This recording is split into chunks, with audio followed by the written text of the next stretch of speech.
जब मैं छोटा था तो फादर के साथ सत्संग में जाता था, कहानियाँ सुनता था। कई बार सुनता था छोटे बचपन में कि मनुष्य जीवन का सबसे बड़ा उद्देश्य है ईश्वर का दर्शन।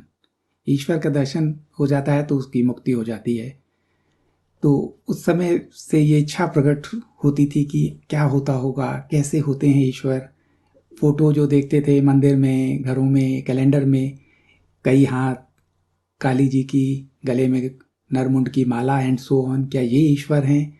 ऐसे ही मैं समझता हूँ आप सब लोग इसी तरह के विचारों से किसी न किसी तरीके से जूझते होंगे कि ईश्वर दर्शन क्या है और क्या ईश्वर दर्शन होने से मुक्ति हो जाती है।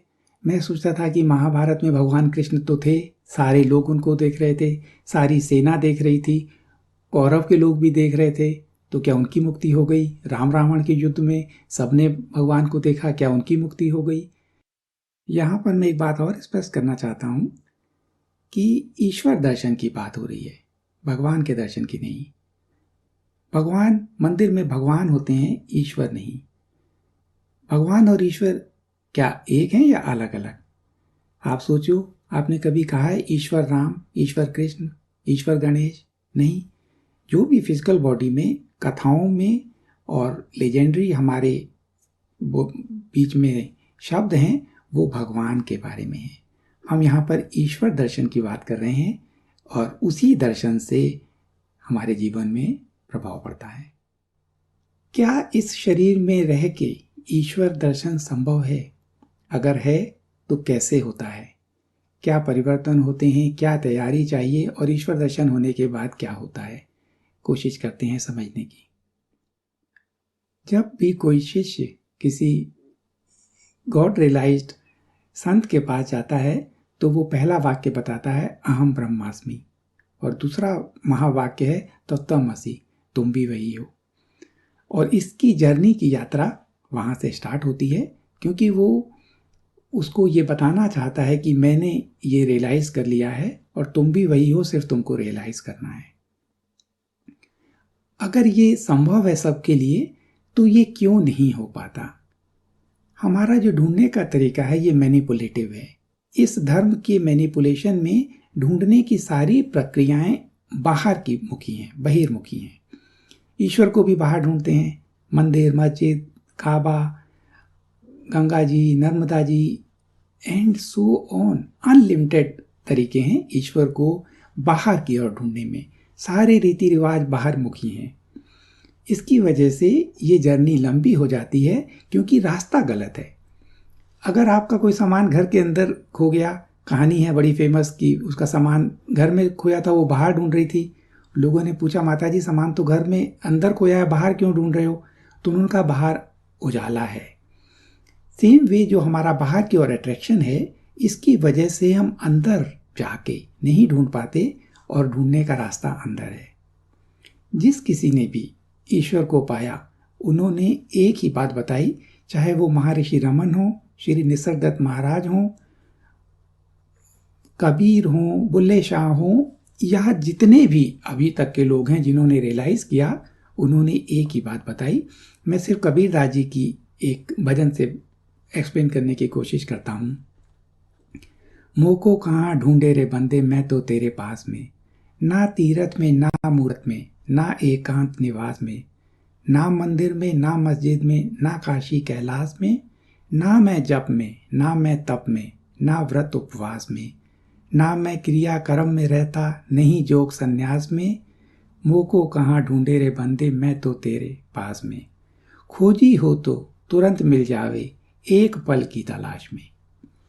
यहीं पे जो पॉइंट है कि जो खोज है वो गलत है, और जो खोजी है उसकी जो सीखने की या ईश्वर को जानने की इच्छा है वो उस हद तक इंटेंसिव नहीं है। अगर सच्चा खोजी है तो वो उसको एक पल में मिल सकते हैं।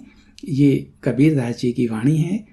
और बुल्ले शाह जी को देखो, ऑलमोस्ट उन्होंने सेम बताया कि मैं हज में नहीं मिल सकते, गंगा जाने से नहीं मिल सकते, गया में जाके जितने भी पंडों को आप काम कराओ उसमें ईश्वर नहीं मिल सकता। सेम टीचिंग किसी की भी होगी, जिसने सच को जाना है वो यही टीचिंग बताएगा। तो हमारी जो जर्नी है जब वो अंतर्मुखी होती है तब ईश्वर की खोज शुरू होती है। ये पहला स्टेप है। किसी भी धर्म के जो मैनिपुलेशन हैं वो इसमें बाधा हैं। वो फॉलोअर चाहते हैं, डिपेंडेंट चाहते हैं। जब तक आप सामाजिक रीति रिवाज का पालन करोगे, आपको आपके एक्सपीरियंस होंगे, वो आपको रिस्पेक्ट करेगा, ये सही रास्ते पे है, ये अच्छा इंसान है। ईश्वर प्राप्ति का रास्ता अच्छा इंसान होना उसके लिए ज़रूरी नहीं है, क्योंकि जो इंसान है या जो सामाजिक रीति रिवाज हैं ये इस मैट्रिक्स को स्ट्रॉन्ग करने के लिए हैं। हमारी सारी जो दायित्व हैं, जो ड्यूटीज़ हैं, वो इस मैट्रिक्स को स्ट्रॉन्ग बनाती हैं। इसकी वजह से ईश्वर के रास्ते पे चलने में लोग संकोच करते हैं। अगर चेतना हायर लेवल पे ना हो तो मैट्रिक्स के नियम उसको बांध लेते हैं। आप अगर एक्सपीरियंस करना चाहें, पुराणों के अनुभव से जानना चाहें, तो आप देखें कि पितामह भीष्म और कर्ण भी धर्म की तरफ नहीं चल पाए, मैट्रिक्स के नियम को पालन करने लगे। यही इस मैट्रिक्स को मेंटेन रखने का यही तरीका है। झूठे दायित्व और उन दायित्वों, रीति रिवाजों और उनका पालन करते हुए खोज का भटक जाना। इस जर्नी के लिए भागवत गीता काफ़ी हद तक रास्ता दिखाती है कि ये जर्नी कैसे स्टार्ट होती है और क्या क्या होता है। फर्स्ट चैप्टर में अर्जुन का हाथ कांपता है, यही क्योंकि मैट्रिक्स स्ट्रॉन्ग है। मैट्रिक्स के विरुद्ध चलना पड़ता है। जो अब तक आप मानते थे उससे 180 डिग्री रास्ता है अंतर्मुखी होने का। उस यात्रा पे चलने के लिए हाथ पहली बार कांपता है, क्योंकि सारा समाज तो एक तरफ है, समाज से उल्टा चलना है, ये हाथ कांपता है। अगर डिविनिटी का साथ हो और अंदर वीरता हो, साहस हो इस रास्ते पे चलने के लिए, तो ये जर्नी कंटिन्यू करती है। अपने आप रास्ते मिलते जाते हैं, ज्ञान मिलता जाता है, और ये ज्ञान सिर्फ उसको मिलता है जो एलिजिबल होता है। धर्मराज युधिष्ठिर थे, धर्म के बहुत बड़े ज्ञाता थे, लेकिन उनको गीता का ज्ञान नहीं मिला। ये इस बात का प्रूफ है। धर्मराज को ज्ञान क्यों नहीं? क्योंकि धर्मराज के ऊपर अपने आप को ज्ञानी होने का अहंकार है और ईश्वर को पाने में अहंकार बाधा है। मैं सब कुछ जानता हूँ, ये जर्नी स्टॉप करती है, ये लाइन स्टॉप करता है। बहुत सारे साधक जर्नी स्टार्ट करते हैं, तेज ग्रो करते हैं, लेकिन एक स्टेज के बाद अटक जाते हैं, क्योंकि इस विश्वास में मेरे गुरु बहुत बड़े हैं, मेरा ज्ञान बहुत बड़ा है, मेरी नॉलेज अब आखिरी स्तर तक पहुंच गई, मैंने गॉड रियलाइज कर लिया, ये भ्रम में अटके रहते हैं। इसके अलावा आप अपने समाज में देखें, पंडित, मौलवी, धर्मगुरु, फेक गुरु, सो कॉल्ड अपने आप को स्वयंभू गुरु, उनका स्टेटस क्या है, उनका व्यवहार कैसा है, उनकी आंखों में कैसी झलक है, क्या वो वननेस को समझ पाए हैं, क्या वो ईश्वर की इस प्रकृति को समझ पाए हैं? आप अपने आप समझ जाएंगे। जो बाधा है, मैं जानता हूँ, मैं धर्मराज को हूँ, मेरे अंदर धर्म का ज्ञान है, ये आपको स्टॉप करती है। कबीरदास जी की 2 लाइनें, जब मैं था तब हरि नहीं, अब हरि हैं मैं नाही। धर्मराज युधिष्ठिर के अंदर धर्मराज का मैं है, इसलिए उनको ये ज्ञान नहीं मिला। आपको अपनी जर्नी अपने आप करनी पड़ेगी। भगवान ने कहा कि मैं अस्त्र नहीं उठाऊंगा। ये इस बात का प्रूफ है कि कितना भी बड़ा गुरु, रियलाइज मास्टर आपके साथ हो, आपको स्वयं एफर्ट करने पड़ेंगे। सिर्फ रास्ता दिखाया जा सकता है, लेकिन चलना आपको स्वयं है, और चलने की इच्छा और साहस आपके अंदर होना चाहिए।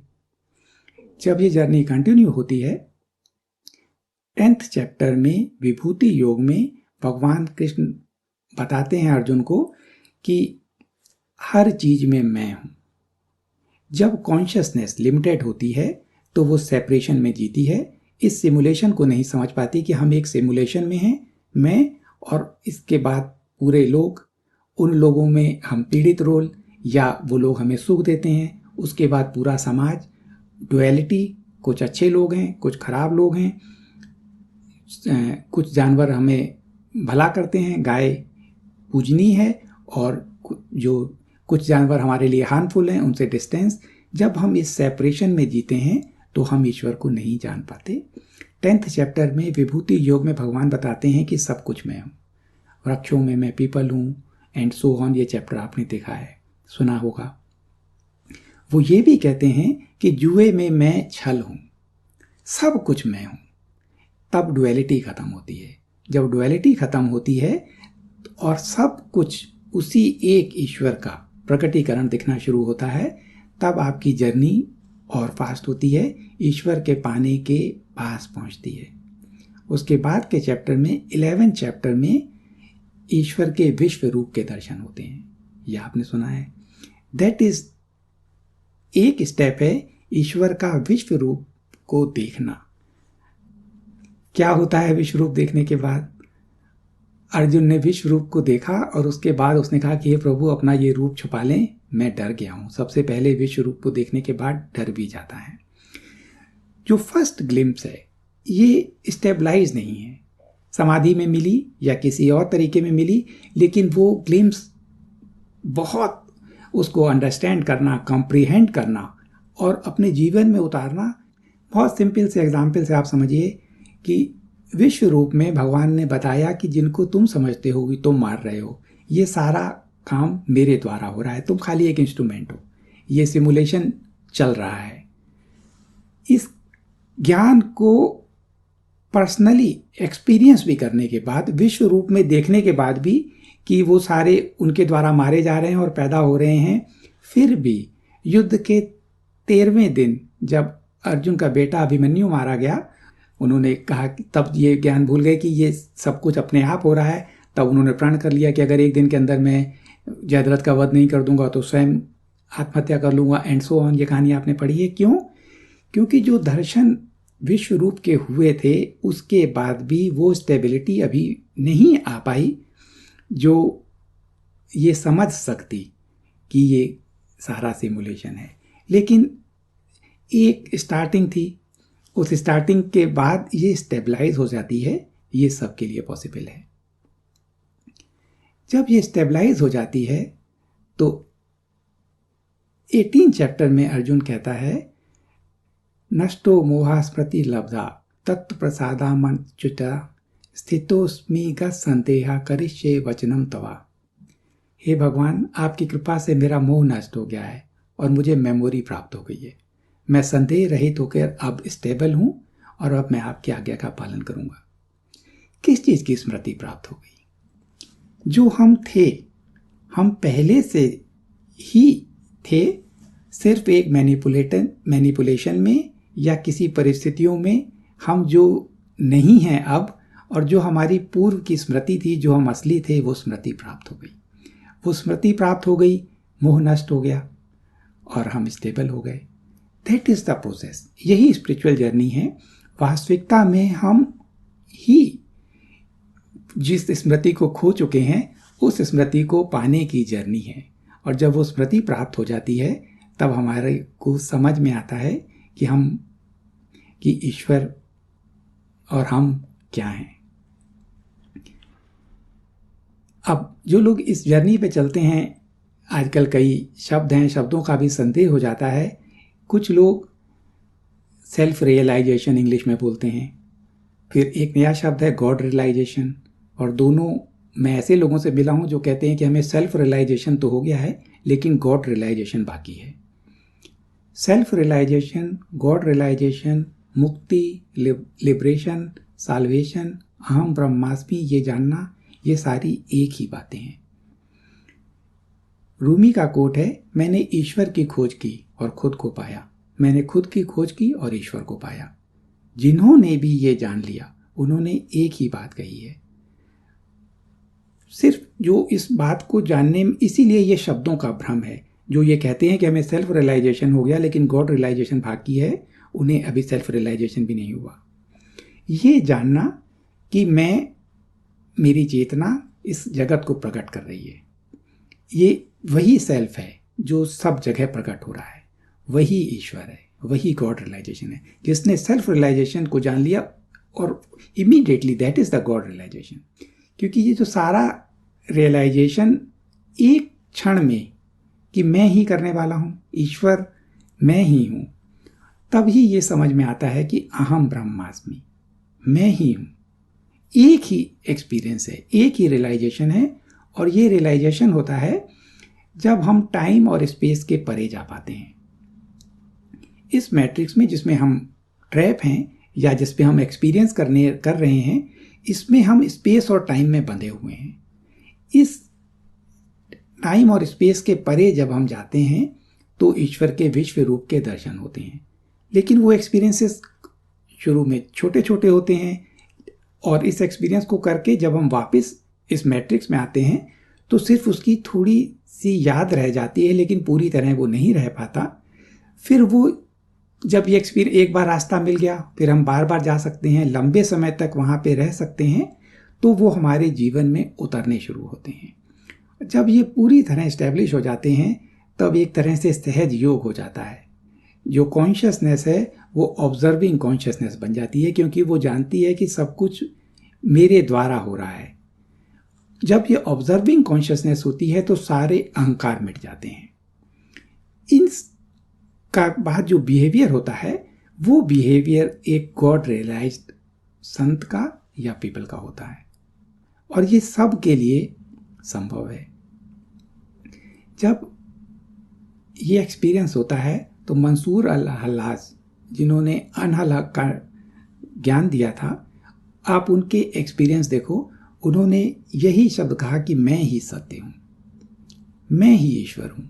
और एक समाज में, उस समाज में, उस परिस्थितियों में, उस रीजन में इसको ये माना गया कि ईश्वर के, खुद को ईश्वर डिक्लेयर करना एक अपराध है, ईश्वर का अपमान कर रहे हैं। उनको इस अपमान की सज़ा उनके पोर पोर काट के दी गई। उनको ये कहा गया कि अगर आप अपने शब्द वापस ले लो तो सज़ा वापस हो सकती है। उन्होंने कहा जो सच मैंने जान लिया उस सच को मैं कैसे कह दूं झूठ है। उनका एक एक पोर काटा गया और उसके बावजूद उनका सर काट दिया गया, लेकिन वो अपने सत्य पर अडिग रहे। ये स्टेबिलिटी जब आ जाती है कि इस अनुभव के बाद,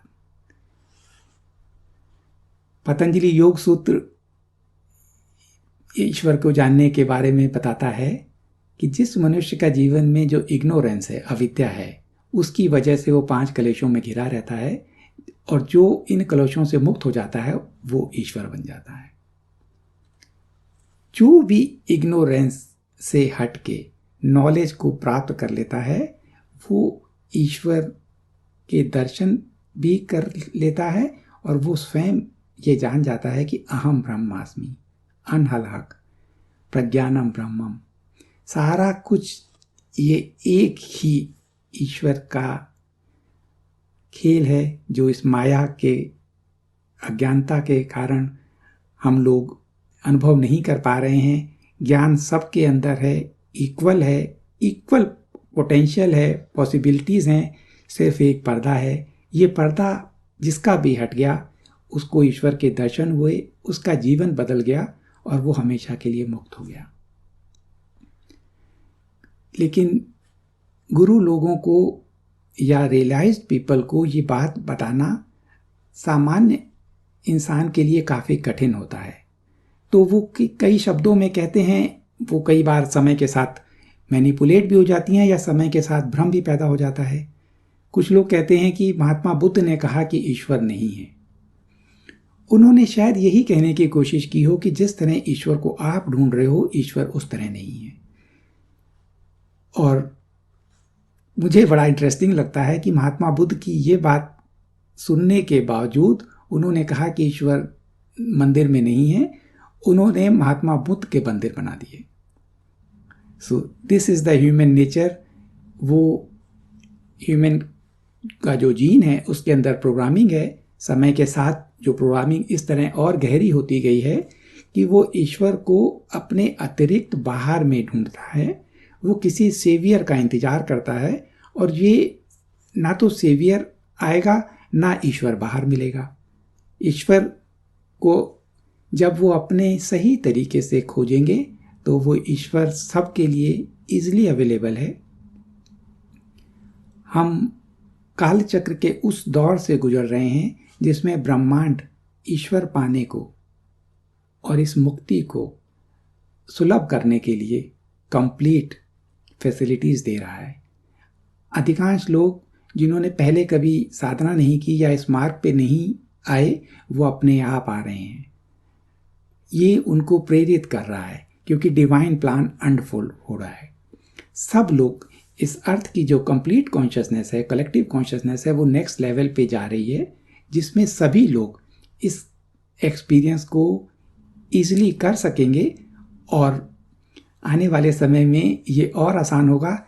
तो इस आई होप कि ये स्मॉल वीडियो आपको अपने लक्ष्य को समझने, उसके रास्ते को आसान बनाने और ईश्वर को पाने में सहायक हो। Wish you all the best. Thank you.